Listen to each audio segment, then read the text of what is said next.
बच्चों स्वागत है आपका। और आपके मन में ना रह रह के एक सवाल ज़रूर आता होगा, जो कि कैश फ्लो स्टेटमेंट पढ़ते हैं जो भी बच्चे, चाहे 12th स्टेट हो चाहे 12th CBSE हो, क्या कि प्रपोज डिविडेंड पिछले साल का क्यों लेस करो। आपने रट्टा तो लगा लिया होगा, आई एम श्योर कि प्रपोज डिविडेंड पिछले साल का ही ऐड और लेस होता है। ऑपरेटिंग में ऐड ऊपर और नीचे, फाइनेंसिंग में लेस। ठीक है, very good. Now you want to know the reason why this happens. चलो तुम्हें ये समझ आया कि पिछले साल का इस साल पे करा तो तुमने फाइनेंसिंग में पिछले साल का लेस करा, बट ऑपरेटिंग में क्यों कर रहे हैं पिछले साल का। तो अब इस बात का लॉजिक सुनिए। 2 मिनट की वीडियो होगी तो प्लीज़ ध्यान से सुन लीजिए, ज़्यादा लंबी नहीं है।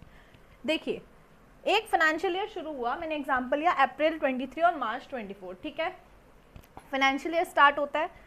इस फाइनेंशियल ईयर को जब क्लोजर होता है तो डायरेक्टर्स क्या करते हैं, डिविडेंड को प्रपोज करते हैं। किसको? शेयर होल्डर्स को।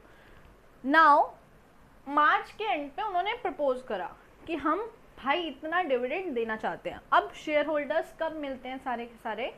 Mostly they meet in annual general meeting. उसके अलावा भी मीटिंग्स में मिल सकते हैं, बट AGM में तो डेफिनेटली मिलेंगे।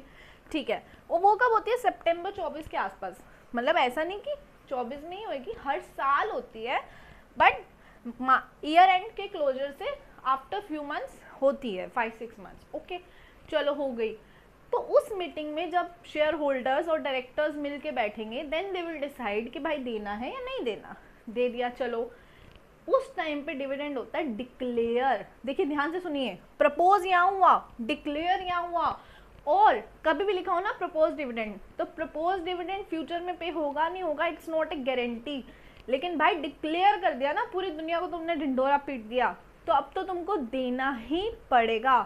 क्या रूल बनाया हो कि within 30 days you will have to pay. Company वालों को 30 दिन में पे करना ही पड़ेगा। ठीक है, तो अब यहाँ प्रपोज हुआ, अप्रूवल यहाँ आया, तो क्या कोई गारंटी थी कि मिलेगा नहीं मिलेगा शेयर होल्डर्स को? जब प्रपोजल हुआ नहीं था, तो यानी कि लायबिलिटी थी नहीं। कंपनी के पर्सपेक्टिव से देखो, कंपनी के लिए तो लायबिलिटी थी नहीं। That was a contingent liability which was not sure कि पे करनी है या नहीं करनी।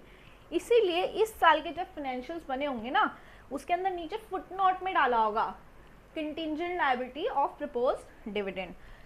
अब असल में लायबिलिटी कब बनी? यहाँ जब AGM हुई, शेयर होल्डर्स ने दिया अप्रूवल।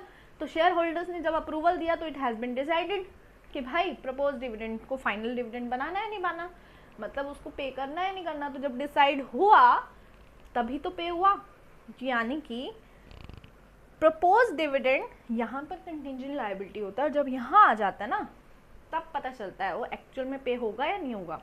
जब डिसाइड हुआ तभी हमने उसको अपनी लायबिलिटी माना, या यूँ कहूँ अपना खर्चा माना।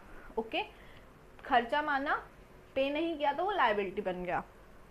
तो यहाँ पर ही हमने बुक करा, and then within 30 days we paid. यानी कि इस फाइनेंशियल ईयर की चीज़ों को हम सारा का सारा काम कहाँ कर रहे हैं? नेक्स्ट ईयर में, विच इज़ ऑल्सो राइट। ऐसा कुछ गलत नहीं है कि हम इधर की चीज़ें उधर करें। भाई जब खर्चा होगा तभी तो बुक करेंगे ना, बेफिजुल में क्यों बुक करेंगे?